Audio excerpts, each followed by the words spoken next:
Orat Hashem le Chok Israël ce matin est dédié Leilul Nishmat Prosper Masod Bar Rivka Vegam Liza Bat Hana. Dit la Gemara Bechorot 35a. La Gemara discute à propos de la mitzvah du Bechor chez les animaux. On sait qu'il y a un Bechor chez l'Adam, Ba'adam ou Ba'behema. On sanctifie le premier-né de l'homme et de l'animal. Alors de chez les hommes, on le rachète chez le Kohen.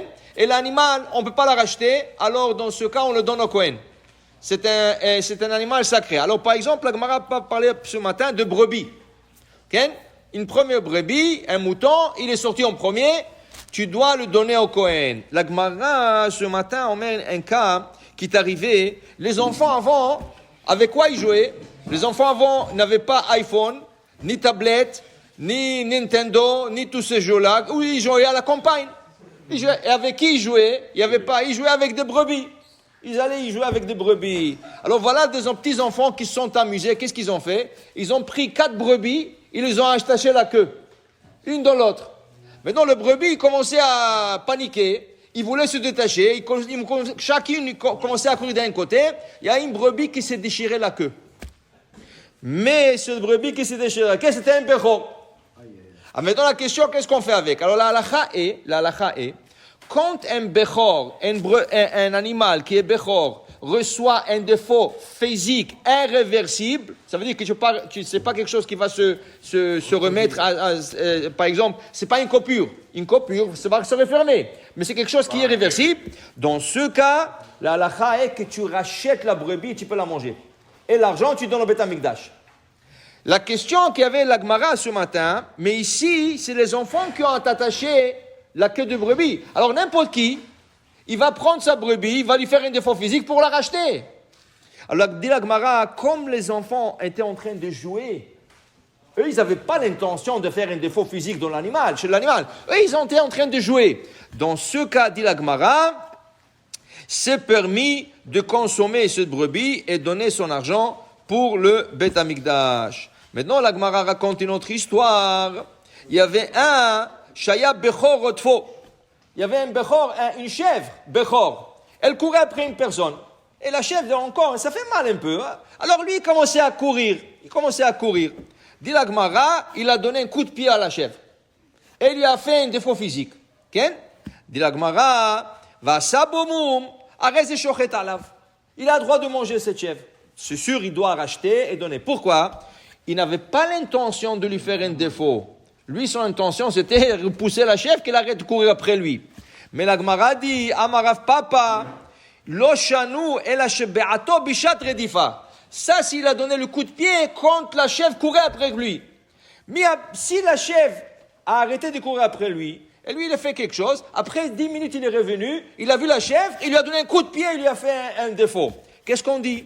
Il dit la Gemara, Assour, il n'a pas le droit de racheter cette chèvre. Pourquoi? Maudetema, qu'est-ce que je peux dire? Tsa'are ou dimitkar? Est-ce que c'était une vengeance? Lui, il n'avait pas l'intention de lui faire un défaut physique. Non, il s'est rappelé que cette chèvre lui a couru après, lui voulait venger d'elle, lui a donné un coup de pied. Dit la Gemara, non, c'est pas ça. De Kamashmalan, le chidouche de la Gemara, c'est si la chèvre n'a pas couru après toi maintenant, et tu lui as donné un coup de pied, nous on considère ça comme un défaut physique fait volontairement par la personne. Dans ce cas, cette personne n'aura pas le droit d'acheter cette brebis parce que c'est lui qui a provoqué ce défaut. Okay? Comment? Tu la laisses paître jusqu'à qu'elle meure de la montagne. Ok? Tu la laisses paître.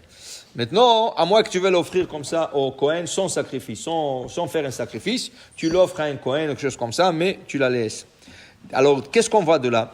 On voit de là que des choses qui sont faites des fois involontairement, malgré qu'ils sont passés par un passage, un niveau d'un péché, si on veut, parce que c'est assourd de faire un défaut dans un animal, okay? Mais si ça a été fait en exprès, c'est permis des fois d'en utiliser. Alors, je vous donne un exemple. Il est interdit d'utiliser un goy pendant Shabbat pour lui dire de faire les affaires. Toi, tu n'as pas le droit d'ouvrir la lumière. Mais tu as un gars qui travaille pour toi, tu lui dis, s'il te plaît, il fait noir ici, ouvre-moi la lumière. Mais toi, tu n'as pas le droit. Tu n'as pas le droit de dire à un goy. Le goy ne peut pas faire des choses que toi, tu ne peux pas faire. Okay? Alors, si tu n'as pas le droit d'allumer la lumière, le goy ne peut pas l'allumer pour toi. Tout ce que tu ne peux pas faire toi, le goy ne fera pas pour toi. Okay? Qu'est-ce qui arrive si le goy l'a fait de lui-même? Alors ça veut dire que moi, qu'est-ce que je lui fais? Qu'est-ce que je lui dis? Il dit, écoute-moi, va dans la chambre là-bas, j'ai un livre, la prière, j'ai besoin de mon livre, la prière. Mais la chambre là-bas, elle est obscure. Il ne peut pas voir le livre. Alors il est obligé, ce gars-là est obligé, quand il rentre dans la chambre, d'ouvrir la lumière. Il a ouvert la lumière, pour trouver un livre. Dit la Gemara, dans ce cas, tu as le droit d'utiliser la lumière après. S'il a laissé la lumière ouverte, toi, tout le Shabbat, maintenant, tu peux utiliser la lumière. Alors maintenant, comment on peut regarder ça? Regarde, c'est comme si tu as provoqué que cette lumière soit ouverte. Tu lui as dit, va chercher le livre. Mais il faisait noir là-bas, il ne pouvait pas chercher le livre s'il n'ouvrait pas la lumière. C'est comme si je le provoquais. Mais comme je n'avais pas l'intention qu'il ouvre, moi, ça ne me regarde pas, qu'il le trouve dans l'obscurité. Moi, qu'il ouvre la lumière ou pas, ça me donne rien du tout. J'ai aucune intention qu'il m'ouvre la lumière. Dans ce cas, tu as le droit d'utiliser cette action qui a été venue Shabbat, que normalement tu n'as pas le droit, mais comme tu l'as provoqué, mais sans faire exprès qu'il ouvre la lumière, dans ce cas, tu auras le droit d'utiliser cette lumière. En d'autres mots, des fois, il y a des actions qui sont faites involontairement, ils provoquent comme, entre guillemets, un péché, mais comme ce n'était pas fait volontaire, la personne aura même droit d'utiliser, mais ça c'est des cas par cas, il faut toujours demander. Bon, Amen, Amen.